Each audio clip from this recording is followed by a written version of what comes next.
안녕하십니까. 대통령 민정수석 비서관 조국입니다. 대한민국 헌법의 시작과 끝은 국민입니다. 헌법 제1조는 대한민국의 모든 권력은 국민으로부터 나온다 라고 선언하고 있습니다. 헌법 제130조는 헌법 개정안은 국민이 확정한다 라고 말하고 있습니다. 촛불 시민혁명을 통해 대한민국의 주권자는 국민임을 다시 한번 확인하였습니다.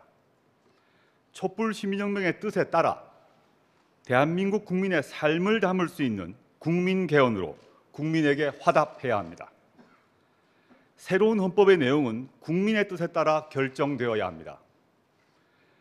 오늘은 선거제도 개혁과 정부 형태를 말씀드린 후 사법제도와 헌법재판제도에 대해 차례로 말씀드리겠습니다. 선거제도 개혁, 정치개혁의 시작입니다. 먼저 선거 연령을 18세로 낮추었습니다. 선거권은 공동체 의사결정에 참여할 수 있는 권리로 주권자의 핵심 권리입니다. OECD 34개국 중 한국을 제외한 모든 나라가 만 18세 또는 그보다 낮은 연령부터 선거권을 부여하고 있습니다. 미국은 이미 1971년부터 선거 연령을 18세로 낮추었습니다. 현행법상 18세는 자신의 의사대로 취업과 결혼을 할 수 있고 8급 이하의 공무원이 될 수 있으며 병력과 납세 의무도 지는 나이입니다. 청소년은 멀리 광주 학생운동부터 4.19 혁명, 부마항쟁, 그리고 촛불 시민혁명에 이르기까지 중요한 역할을 하였습니다. 그들의 정치적 역량과 참여의식은 역사의 물줄기를 바꾸었습니다. 선거 연령 하향은 더 이상 늦출 수 없는 시대의 요구입니다. 국회에 다수 법안이 발의되어 있고 2017년 1월에는 국회 행안위 법안 심사 소위를 만장일치로 통과하고도 결국 무산된 바 있습니다. 이에 헌법으로 선거 연령을 18세로 낮추어 청소년의 선거권을 헌법적으로 보장하였습니다. 이를 통해 청소년이 그들의 삶과 직결된 교육, 노동 등의 영역에서 자신의 의사를 공적으로 표현하고 반영할 수 있는 계기를 마련하였습니다. 국민의 한 표 한 표가 국회 구성에 제대로 반영될 수 있도록 하였습니다. 현재의 지역구 국회의원 선거 방식은 과다한 사표를 발생시키고 정당 득표와 의석 비율의 불일치로 유권자의 표심을 왜곡하는 문제가 있습니다. 20대 총선의 경우 민주당과 새누리당의 합산 득표율은 65% 정도였지만 두 당의 의석 점유율은 80%가 넘었습니다. 반면 국민의당과 정의당의 합산 득표율은 28% 정도였지만 두 당의 의석 점유율은 15%가 채 되지 않았습니다. 이 문제를 해결하기 위하여 국회의 의석은 투표자의 의사에 비례하여 배분되어야 한다는 선거의 비례성 원칙을 헌법에 명시하였습니다. 향후 국회에서 국민의 정치적 의사가 국회 구성에 온전하게 반영될 수 있도록 선거법을 개정하여 주실 것을 희망합니다. 선거운동의 자유를 최대한 보장하겠습니다. 민주주의 사회에서 주권자인 국민이 온전한 권리를 행사하기 위해서는 자유롭게 정당과 후보, 정책에 대하여 찬반 의견을 표현할 수 있어야 합니다. 이를 위해 누구든지 자유롭게 선거운동을 할 수 있고 다만 후보자 간 공정한 기회를 보장하기 위하여 필요한 경우에 한해 법률로 제한할 수 있도록 선거운동에 관한 규정을 바꾸었습니다. 다음으로 권력 구조에 관하여 말씀드리겠습니다. 대통령의 권한을 분산하고 국회의 권한을 강화하였습니다.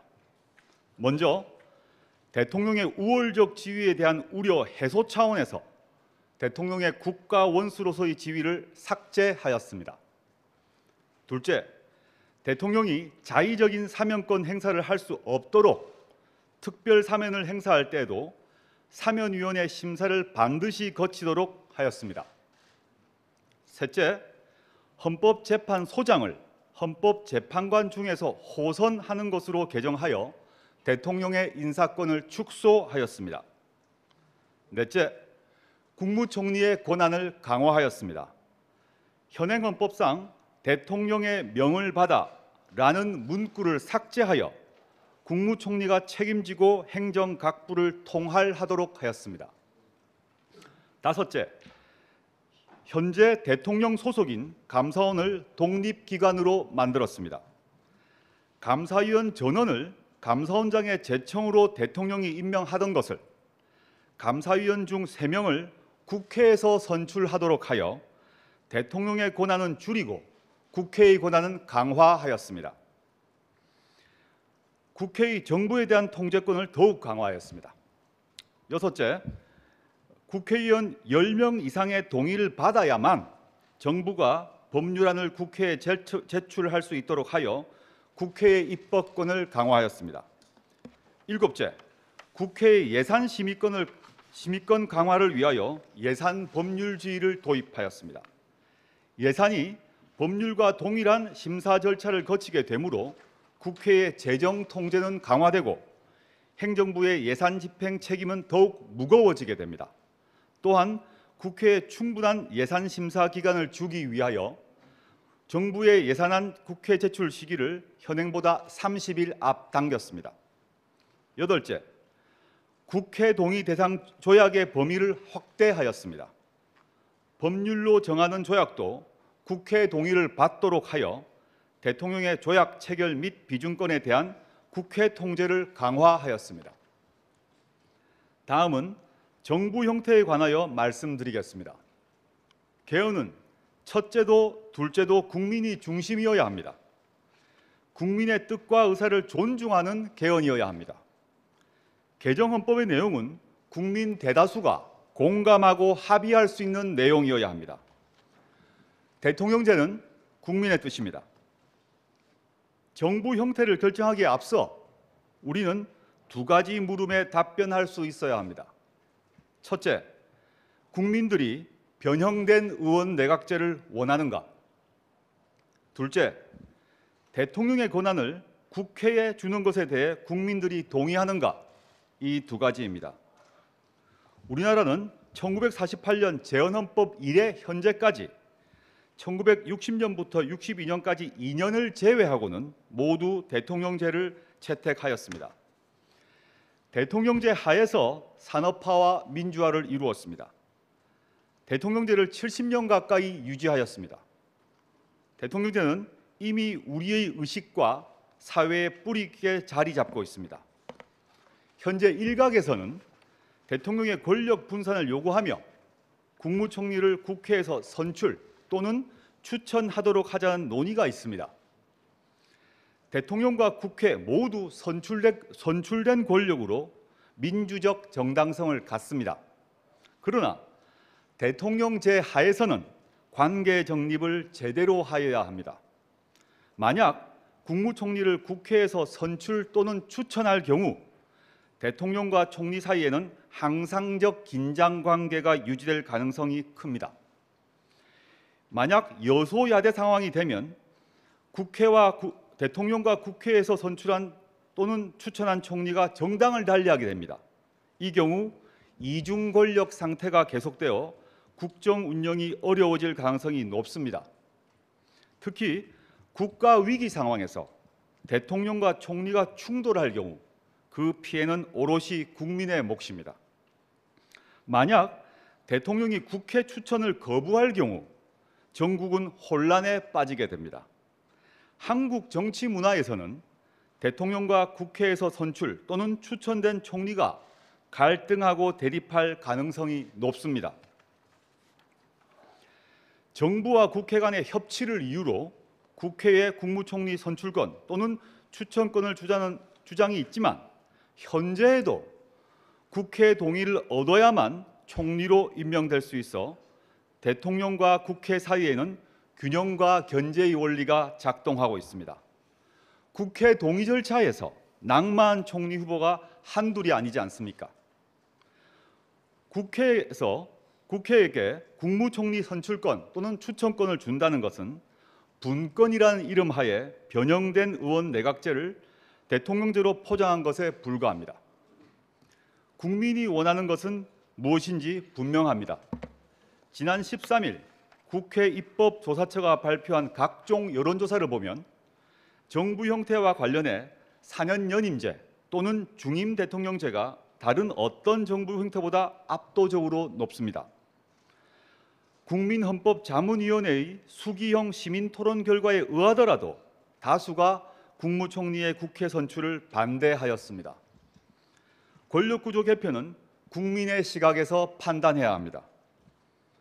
대통령 4년 1차 연임제는 다수 국민의 뜻입니다.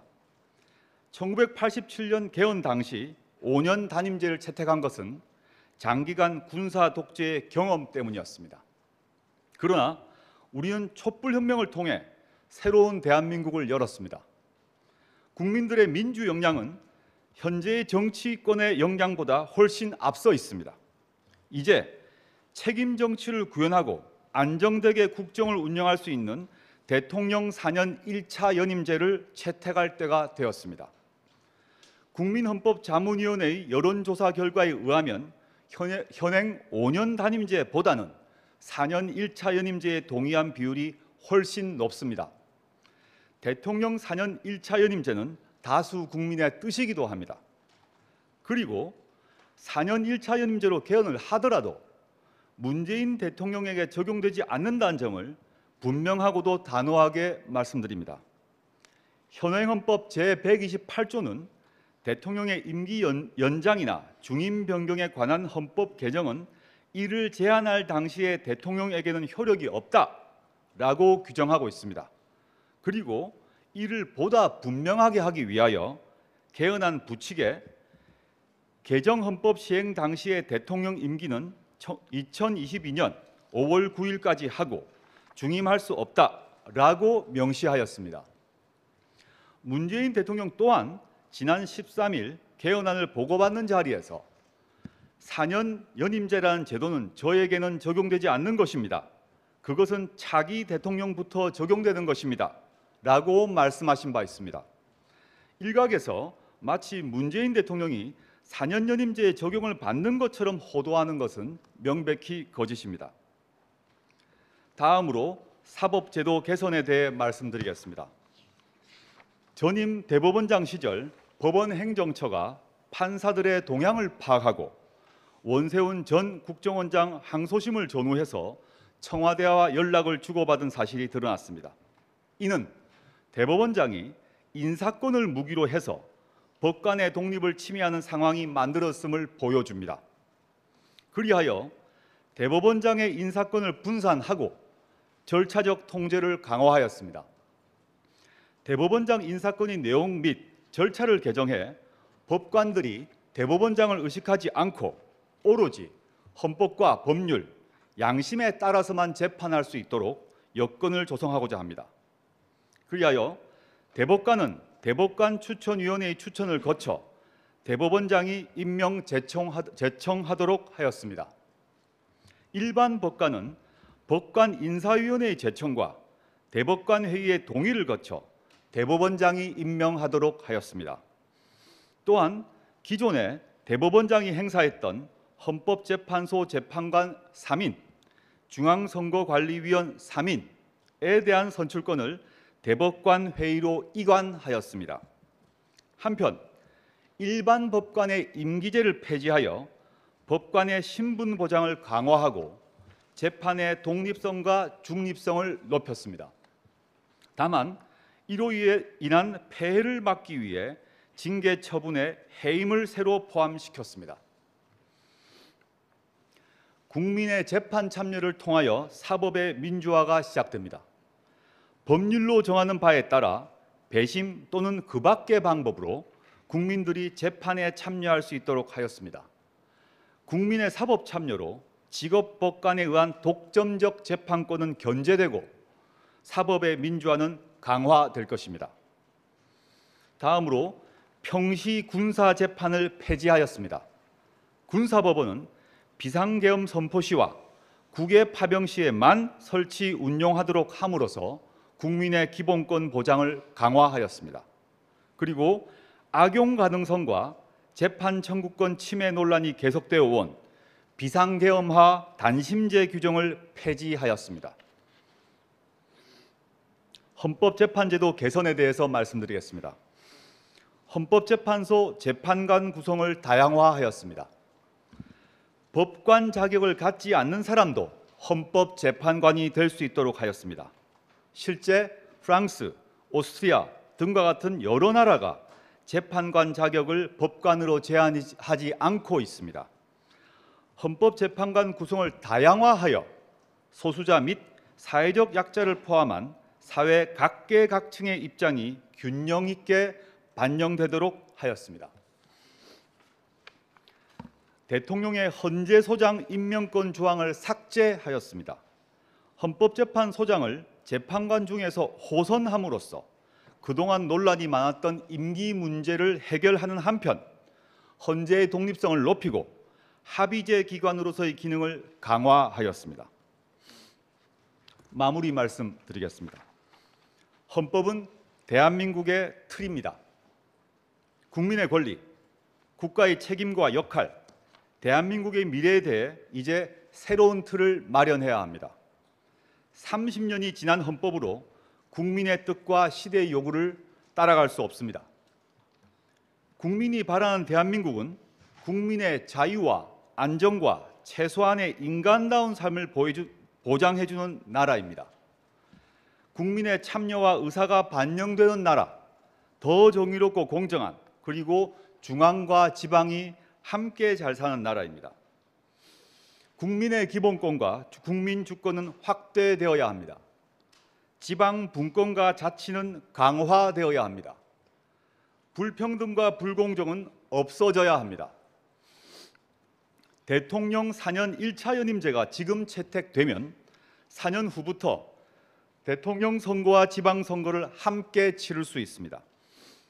이렇게 되면 대통령과 지방정부가 함께 출범하고 총선이 중간평가 역할을 하게 됩니다. 대통령 임기 중 치르는 전국 선거를 3번에서 2번으로 줄여 국력 낭비를 막을 수 있습니다. 이를 위해 이번에 실시하는 지방의회 의원 및 지방자치단체장의 임기를 2022년 3월 30일까지로 하고 그 후임자에 관한 선거는 다음 대통령 선거와 동시에 실시하도록 하는 부칙을 두었습니다. 이제 시간이 얼마 남지 않았습니다. 더 이상 미룰 수 없습니다. 국회에 당부드립니다. 이제 국회의 시간입니다.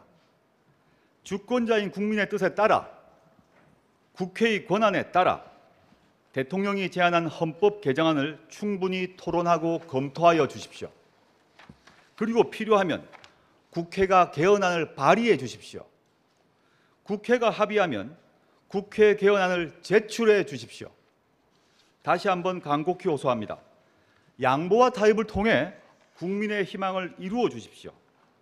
국민의 삶을 담는 그릇인 헌법을 국회가 완성해 주십시오. 존경하는 국민 여러분, 촛불 시민혁명으로 새로운 대한민국이 시작되었습니다. 헌법이 바뀌면 내 삶이 바뀝니다.